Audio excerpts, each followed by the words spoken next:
Welcome to Entry Point Faith, where every week we discover fresh meaning in the world so you can find faith your way.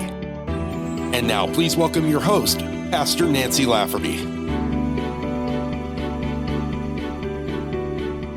Most of us know the feeling, the butterflies in the stomach, the giddiness when that person comes near us, fantasies about forever, pining for the moment we see them again.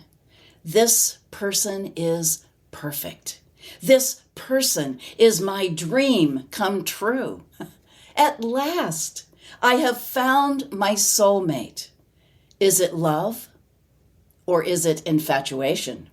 Today, we are going to investigate the difference between infatuation and love. According to Dr. Lauren Fogel-Mersey, infatuation is a strong feeling of attraction, fascination, and fixation toward someone, often without actually knowing them that well. Love, on the other hand, takes time. Love is a much deeper experience of knowing someone fully, feeling bonded and close to them, and caring about them selflessly. Infatuation is a feeling, and love is much more than a feeling. Let's start with some neuroscience that I learned from an enlightening article entitled 5 Ways You Know It's True Love, written by psychiatrist Dr. Anna Usum. Our brains give us some amazing feelings when we are infatuated. Infatuation produces a natural high. At the beginning of a relationship, the brain releases a number of chemicals called neurotransmitters, including dopamine, norepinephrine, and oxytocin, which all cause the feeling of euphoria. Dopamine floods our system with feelings of pleasure. Norepinephrine enhances our experience of joy. And then, as if that isn't already enough, oxytocin, often called the trust and love hormone, amplifies these effects. For most species in the animal kingdom, this giddy romantic feeling lasts only a few minutes or hours, days or weeks at the most. In humans, however, these chemicals can stay active in the brain for 12 to 18 months, stoking our intense feelings of love, or rather what we think is love. And of course, in the midst of all of these feelings, we can't really see clearly. We don't recognize red flags because everything just feels so good. And even if we noticed these warning signs, why would we do anything to forfeit these great feelings? And here we land on one of the key differences between love and infatuation. Love is a healthy emotion, and infatuation is a kind of addiction beyond our control. The feelings brought on by infatuation can lead us to remain in unhealthy and sometimes even dangerous relationships. But we all know that the trouble with infatuation is that it wears off. And unfortunately, before it does, many couples have entered into a committed union.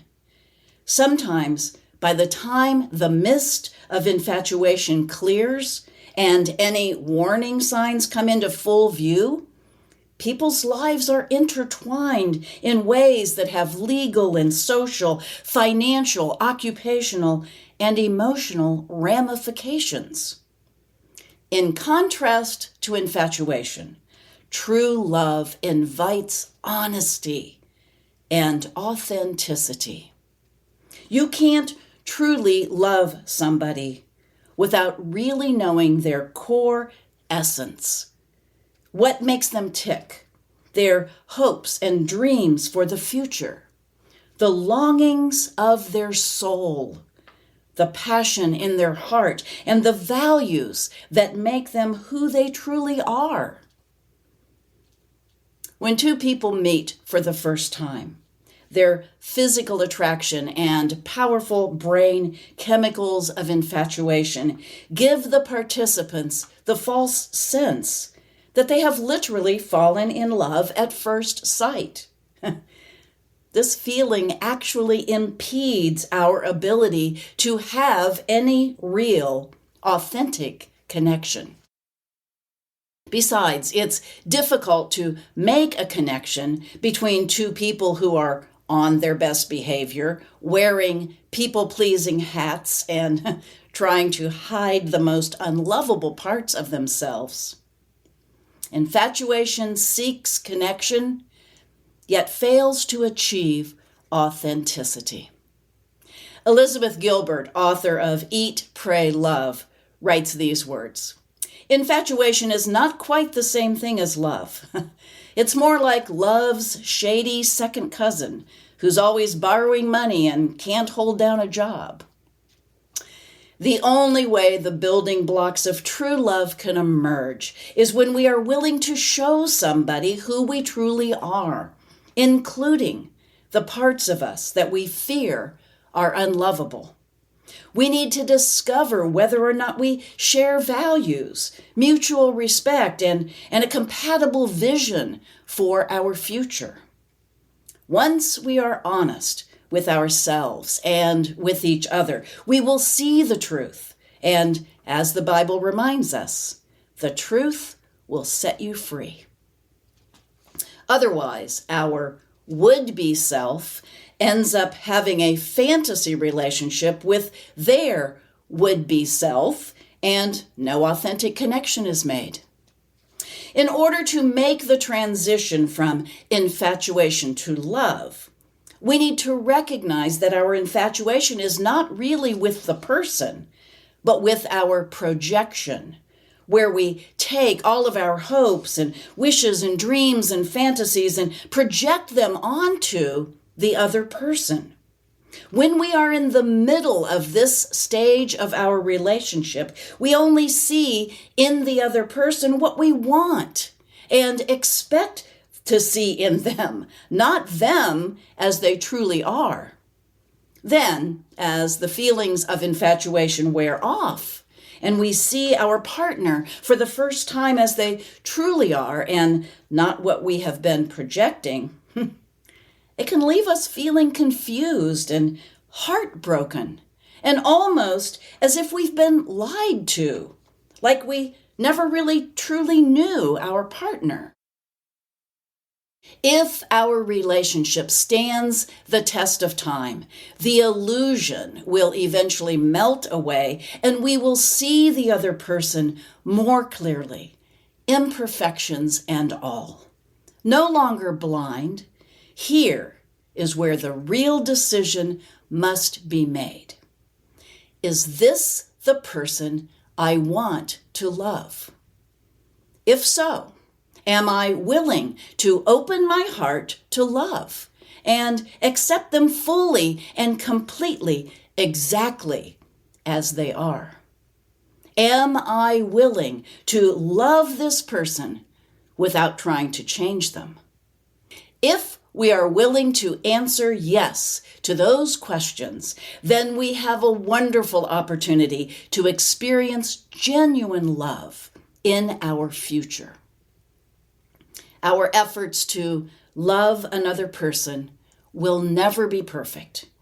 We will never fully accept each other or ourselves.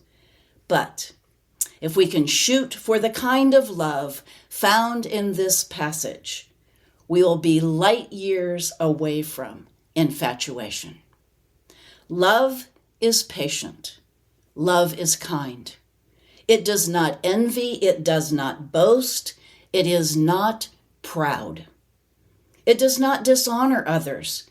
It is not self-seeking. It is not easily angered. It keeps no record of wrongs. Love does not delight in evil, but rejoices with the truth. It always protects, always trusts, always hopes, always perseveres.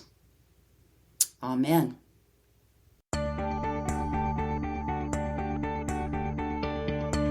Thanks for joining us this week on Entry Point Faith.